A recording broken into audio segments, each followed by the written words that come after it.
Makan. Okay. Makan. You're raising, you continue raising your nursery. You raise it up to the height of 15 centimeters for this matter.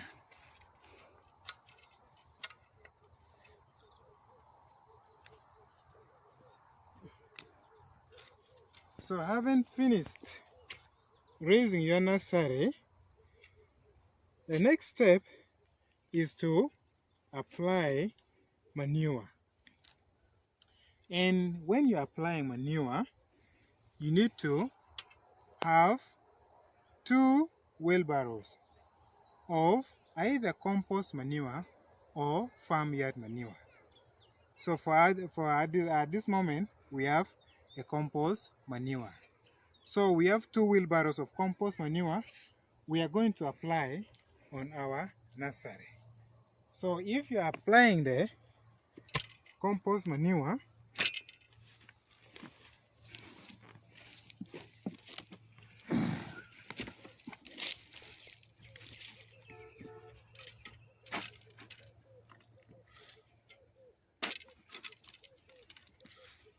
so this is how we apply the compost manure. And you should make sure that they are uniformly distributed on the nursery. And this compost manure will serve as food for the seedlings. They provide nutrients for the seedlings once they have germinated.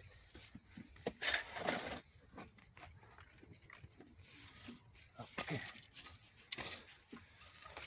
So, my fellow farmers, if you have prepared your nursery bed very well and you have added enough and adequate manure, you are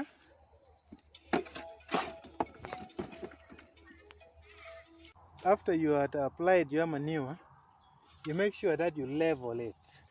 Okay, it should be well leveled. Okay,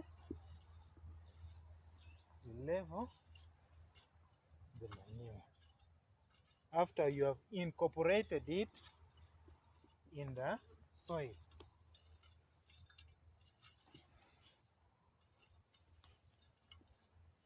Sometimes the manure has foreign particles like stones, like this is a rock. You don't want those. You want to pick them out. Everything rough that you think might block the small seeds. Tomato seeds are very small, so just a rock this side can obstruct its growth. So you need to remove them all so that the growth will be uniform or shall be uniform.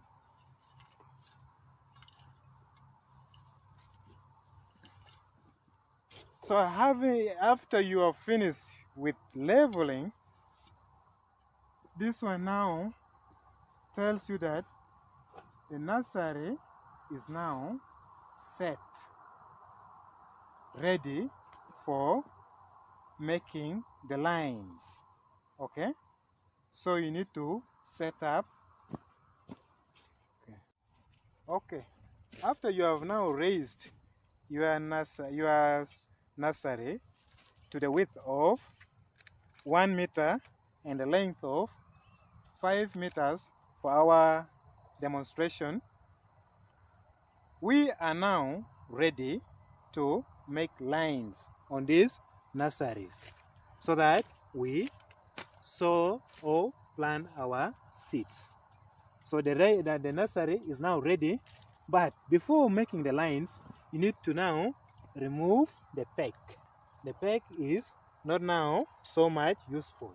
You remove the peg. Alright? The peg and the string, now you remove it. So the soil is now fine enough. Yes, the soil is very fine now.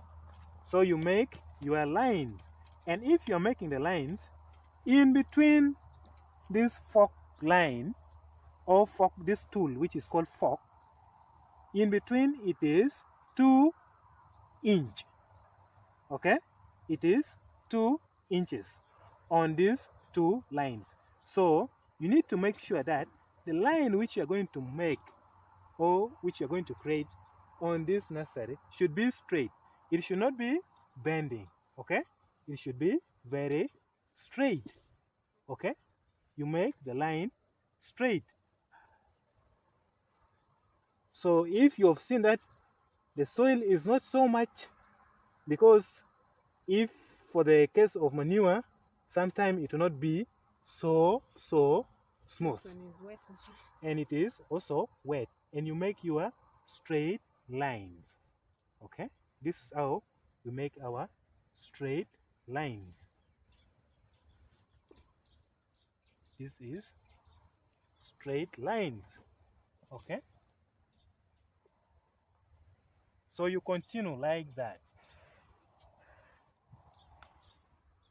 You continue like that. Until You can also use a stick. you finish. Or in a situation where you don't have the fork line, you use a stick. And in using the stick, you need to have the measurement, because in between the fork, as I told you, it is 2 inches in between. So you need to measure 2 inches on your fork or on your stick. You measure 2 inches. So after you have measured 2 inches, it should be 2, because it will guide you for making the lines. So like this one, you place one at the side, one at one side and one at the other side. So you make the line now straight. Okay, you make the line straight. You shift it, you make another line, just like that, until you finish it. You keep on shifting, just like that.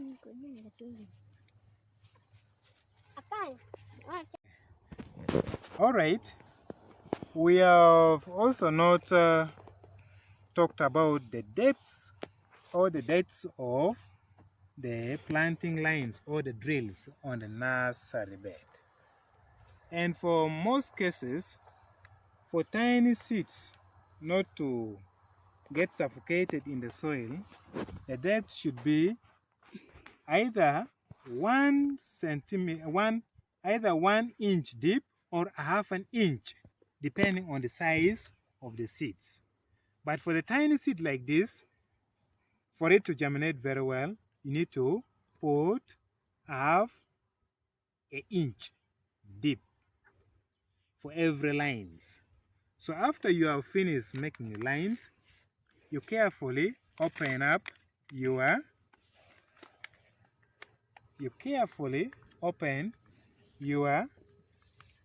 seeds packet with either a sharp knife Oh, a panga. or a panga.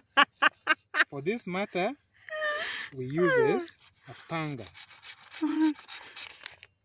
So there we are. We have opened our seeds. Okay. Before sowing the seeds, you need to know which type of seeds you are sowing. You need to look at the expired date and how it is, the germination percentage and the purity of the seeds. And mostly this one is considered when you have gone to buy the seeds of a particular vegetable. For this matter, we are using a Rio Grande from tomato. So from those, Africacia. yes, Those factors that are very important so that you don't get disappointment. So having done that, you now sow your seeds. You can either tap the seeds and put it into your hand, or you get a good surface. Get from it. So we are going to sow our tomato seed. We'll just pick a little bit of it and sow carefully, continuously, to ensure we don't overpour the seeds. If you pour too many, you're going to have the seeds not grow well, as they'll be competing for the nutrients in the soil.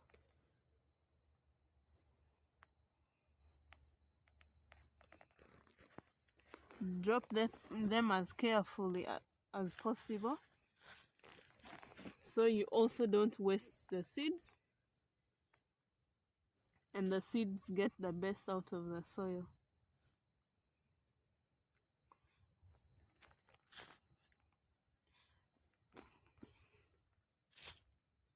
So we've not talked about what time of the day or what time of the day is good for preparing a nursery bed.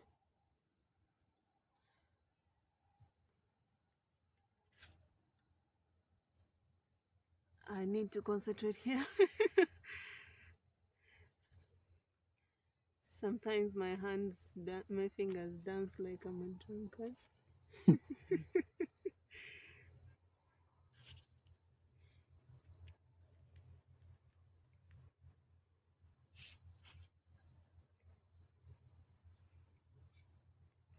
So we chose a day that it had not rained. We didn't want a rainy day because it will be hard to manipulate the soil when it rains, when it's wet rather. However much we like the rain, there are some days we prefer to have a just moist soil, not wet. As you see, this soil is very moist, and luckily we have dark soil and some manure as well. You definitely need the manure because that's what your seeds feed on when they don't have enough from the soil that you planted on. When the seeds find good soil, or if you add manure for them, they benefit from it by growing much quicker and gaining more leaves and height before leaving the nursery.